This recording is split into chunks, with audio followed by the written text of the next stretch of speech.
Country Boy, el asesino en serie adolescente que captaba a sus víctimas en las redes sociales. Coudi Legebokov contactaba con mujeres a las que asesinaba y abandonaba en la conocida Autopista de las Lágrimas. El oficial Keller conducía por la autopista cuando una camioneta negra irrumpió a toda velocidad desde un viejo camino forestal. Inmediatamente, el policía hizo sonar la sirena y ordenó al conductor que detuviese el vehículo. Tras pedir la documentación a su único ocupante, un adolescente rubio de gran corpulencia, el agente observó que éste tenía manchas de sangre en el rostro, la ropa y la alfombrilla del coche, signos que achacó a la posible caza furtiva de ciervos. Keller avisó a un guardabosques para revisar el área y sobre la nieve descubrió el cuerpo destrozado de una niña. Era la cuarta y última víctima de Coudi Legebokov. Este adolescente, apodado como Country Boy, campesino, por el nick utilizado en sus redes sociales para captar a sus víctimas, había dejado un reguero de muertes en la denominada Autopista de las Lágrimas, de Canadá, a espaldas de una policía montada, incapaz de dar con este asesino en serie. Coudi Legebokov nació el 21 de enero de 1990 en Fort St. James, una localidad canadiense de la Columbia Británica rural, donde su familia materna era propietaria de uno de los 3 aserraderos más importantes de la zona. Durante su infancia, Coudi fue un niño alegre, simpático, afable y equilibrado, de lo más deportista, practicaba hockey sobre hielo, snowboard y esquí, que disfrutaba de la vida en la escuela y era del agrado de la mayoría de la gente o de todo el mundo, declaró su propio abuelo Roy Godwin.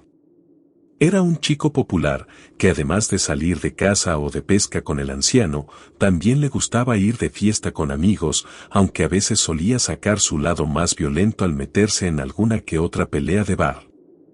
Pese a estos incidentes, la comunidad de St. James le veía como un muchacho normal y corriente. Es decir, como el típico chico de la puerta de al lado. Tras graduarse en el instituto, Coudi vivió por un breve periodo de tiempo en Lethbridge para después mudarse a Prince George, la ciudad donde cometería todos sus crímenes. Sus aspiraciones se redujeron a trabajar en un concesionario de coches, compartir piso con 3 amigas, pasar tiempo con su novia y chatear con desconocidas bajo el nombre de usuario, Country Boy, en la red social canadiense Nexopia. Según los investigadores, este fue el nicho perfecto para captar a sus víctimas, mujeres vulnerables y adictas que se prestaban a mantener relaciones sexuales por un poco de cocaína.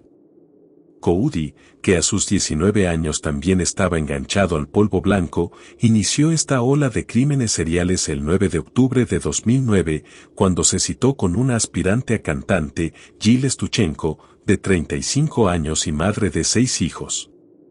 La mujer llegó supuestamente al domicilio para hacer un trueque, Coudi le daba cocaína a cambio de sexo. Sin embargo, en cuanto bajaron al sótano y la mujer se sentó en el sofá, el adolescente la golpeó fuertemente en la cabeza hasta dejarla inconsciente.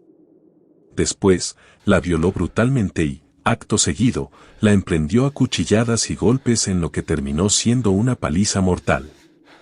Luego, Coudi metió el cuerpo inerte de Jill en su camioneta y lo abandonó en un pozo de grava a las afueras de Prince George.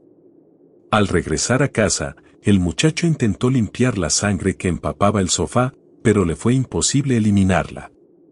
Aparte, optó por celebrar acción de gracias con la familia de su novia 3 días después de aparecer el cadáver de Jill, en vez de deshacerse de este mueble que lo inculpaba. Se sentía impune. El verano siguiente, Coudi se mudó a un apartamento en el 1400 de Liard Drive. En la mudanza, aparte de llevarse sus objetos personales y ropa, también trasladó el sofá de 2 plazas manchada de sangre, algo que beneficiaría posteriormente para incriminarlo y conectarle con los crímenes. Este nuevo lugar también lo utilizaría como picadero para quitar la vida a otras 2 víctimas. La siguiente en morir fue Natasha Lynn Montgomery, de 23 años y madre de 2 hijos, de la que se perdió la pista el 31 de agosto de 2010 y cuya familia interpuso una denuncia por desaparición el 23 de septiembre. Nunca se supo cómo fue asesinada, jamás encontraron su cuerpo ni tampoco el asesino quiso revelar dónde la había enterrado. El 10 de septiembre, Cynthia Frances Maas, de 35 años, quedó con el asesino en su apartamento, tal y como hicieron las anteriores víctimas. La mujer ejercía eventualmente la prostitución para costearse su adicción a las drogas, así que después de hablar con Coady y de que éste le ofreciese unos gramos para consumir a cambio de sexo, no se lo pensó dos veces. No obstante, aquello solo era una mera trampa para que el adolescente diese rienda suelta a su instinto criminal. Cynthia también fue golpeada, apuñalada y violada salvajemente. Según la autopsia, la mujer murió de un traumatismo contundente en la cabeza y de heridas penetrantes en el pecho. Cuando su cuerpo fue encontrado 2 semanas después, este presentaba incisiones en la zona de los omóplatos, rotura de mandíbula y pómulos, y lesiones en el cuello compatibles con pisotones. Tras esta sangría, Coady abandonó el cadáver con los pantalones hasta los tobillos en un parque próximo al río Fraser. La comunidad de Prince George vivía conmocionada a causa de estos terribles acontecimientos. La Real Policía Montada de Canadá relacionó estos 3 casos con la investigación de la Autopista de las Lágrimas, una zona de carreteras al norte de la Columbia Británica donde más de una treintena de niñas y mujeres habían sido asesinadas o se encontraban desaparecidas desde 1969. La gente sabe que sus hermanas e hijas están en riesgo si se acercan a esta carretera, llegó a explicar el detective Fitzpatrick, al mando del caso Country Boy, que en aquel momento vinculó la desaparición de Natasha y los asesinatos de Cynthia y Jill con los extraños sucesos ocurridos en esta área del sistema de carreteras transcanadienses. Sin embargo, todo dio un giro de 180 grados la noche del 27 de noviembre. En el bosque a Lauren Leslie, un estudiante de 15 años con una discapacidad visual del 50%, le encantaba ayudar a los demás. Así que Nexopia se convirtió en el lugar idóneo para hacer amigos y aconsejarlos en sus problemas. A algunos les disuadió del suicidio inclusive. Era una buena persona. Entre sus amistades virtuales se encontraba Coady, al que conocía desde niña. Sus respectivas familias habían tenido cierta amistad en el pasado, pero con el que apenas tenía confianza. Durante semanas, el joven fue engatusando a Lauren a través de centenares de mensajes hasta que se produjo el esperado encuentro. Aquella tarde del 27 de noviembre, la aspirante a patóloga forense dijo a su madre que había quedado con una amiga para tomar algo, pero nunca regresó a casa. Coady violó a Lauren con la misma brutalidad que a las otras víctimas y la golpeó en la cabeza fuertemente y en repetidas ocasiones con un objeto romo, lo que le acabó fracturando la nariz y la mandíbula. Además, la apuñaló en el cuello y le pisoteó la mano y los dedos, que permanecían hinchados y seccionados al tratar de defenderse. Una vez muerta, el asesino trasladó el cadáver hasta un viejo camino forestal próximo a la autopista 27, entre Fort St. James y North of Vanderhoof, y huyó abruptamente. En ese preciso instante, el oficial Keller, de la policía montada, fue testigo de aquella extraña maniobra y decidió darle el alto por exceso de velocidad, mientras esperaba a otro compañero. Cuando ambos agentes se acercaron al vehículo descubrieron que el infractor era un adolescente rubio, con sangre en la cara y la barbilla, que también tenía los pantalones manchados de líquido rojo, así como un charco de sangre bajo sus pies. Al preguntarle el motivo de aquellas manchas, Coady alegó que había estado cazando ciervos con un amigo. «Soy un campesino sureño. Eso es lo que hacemos para divertirnos», le espetó a la policía. La caza furtiva era una práctica ilegal, por lo que Keller avisó por radio al guardabosques local, para que comprobase las huellas del camino forestal desde donde había salido el joven. Mientras el agente de conservación llegaba al lugar, los oficiales de la policía montada procedieron a registrar la camioneta, encontraron varias herramientas, entre ellas una llave inglesa cubierta de sangre. Además, descubrieron una mochila con forma de mono en el asiento del copiloto, en cuyo interior había un teléfono móvil y un monedero con la identificación de una adolescente llamada Lauren. Le pregunté, al guardabosques, si era lo que esperábamos o si todo estaba bien. Él me respondió, es el peor de los casos, contaba Keller. Al final de aquel camino forestal, cerca de un pozo de grava y sobre la nieve, se encontraba el cuerpo semidesnudo y parcialmente enterrado de Loren. Su cadáver todavía estaba caliente cuando el oficial de conservación se acercó a tomarle el pulso, pero ya no podían hacer nada por ella. Ni siquiera podían identificarla, tenía el rostro completamente desfigurado. Tuvo que ser el padre de la víctima quien les pidiese que buscasen un tatuaje en una de sus muñecas.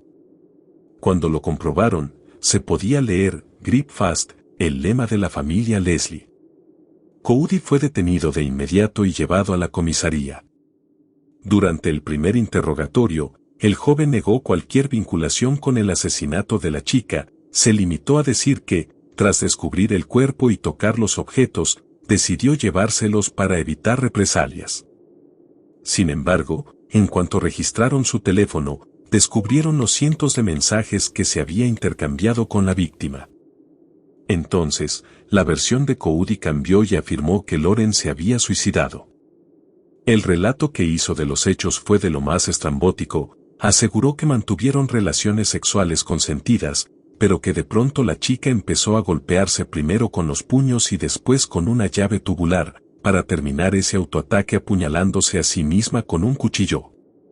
Durante el registro de su apartamento se requisaron pruebas suficientes para incriminarlo en otros 3 asesinatos más. Entre las evidencias forenses halladas, el ADN de 3 personas distintas que correspondían a las asesinadas Jill y Cynthia y a la desaparecida Natasha. De esta última, pese a que su cadáver nunca fue localizado, recabaron 32 muestras de su ADN en la ropa y las sábanas de Cody, además de en un hacha. Por no mencionar el sofá impregnado con la sangre de la primera víctima. Por otro lado, los peritos forenses informáticos también confirmaron la relación virtual, previa del acusado con sus víctimas a través de redes sociales. Cody Lejebokov, apodado por la prensa como Country Boy, ya no tenía escapatoria. El adolescente fue acusado de 4 asesinatos en primer grado. El juicio se inició a mediados de 2014 ante la Corte Suprema de la Columbia Británica y durante la declaración del acusado en el estrado, este volvió a hacer un relato rocambolesco de los hechos que le eximía de toda culpa o responsabilidad. Si bien afirmó que él estuvo presente en los asesinatos de Jill, Natasha y Cynthia, también señaló a otras 3 personas, unos narcotraficantes que identificó como X, Y y Z, como los verdaderos artífices de los crímenes. Es decir, que Cody había sido un mero e inocente espectador. De nada sirvió que el magistrado le acusase de desacato, si no proporcionaba los nombres de esos 3 individuos, el joven se cerró en banda y no contó más. Aún así, las evidencias forenses eran claras, no había ningún rastro o muestra que implicase a nadie más que no fuese él, en los hechos. Respecto al asesinato de Loren, el muchacho explicó una vez más la misma insólita historia del suicidio, pero los forenses la refutaron alegando que los fuertes golpes que la víctima tenía en la cabeza la imposibilitaban para acometer otras lesiones. Las pruebas eran irrefutables. El 11 de septiembre, los miembros del jurado leyeron el veredicto de culpabilidad contra Country Boy, cadena perpetua por 4 asesinatos en primer grado, con posibilidad de libertad condicional a los 25 años. A Lejebokov no se le debería permitir nunca volver a caminar entre nosotros, dijo el juez Glenn Parry tras dictar sentencia. Este asesino en serie, considerado el más joven en la crónica negra de Canadá, fue enviado a una prisión de máxima seguridad, la institución Kent, para cumplir su condena. Sin embargo, en marzo de 2019 fue trasladado a la institución Workwest, una prisión de seguridad media en Ontario, lo que generó una gran polémica. Las familias de las víctimas se mostraron indignadas y enfadadas, y pidieron explicaciones al Servicio Correccional de Canadá, por el nefasto análisis del factor de riesgo del preso, cuya libertad condicional podría darse en 2039. Si Lejebokov completa los programas de rehabilitación disponibles para él en la prisión de seguridad media, Solo aprenderá más habilidades prosociales que lo ayudarán a ser un asesino más inteligente, más discreto y eficiente, escribió el Centro de Mujeres de la Universidad del Norte de Columbia Británica en una carta de protesta. Los familiares tienen motivos para sentirse estafados por esta medida. Country Boy jamás admitió su culpabilidad ni tampoco reveló la localización del cuerpo de Nastasa. Si aquella noche el agente Keller no hubiese dado el alto a Cody, ese tipo todavía estaría yendo de un lado a otro y solo Dios sabe cuántas mujeres más habrían sido asesinadas.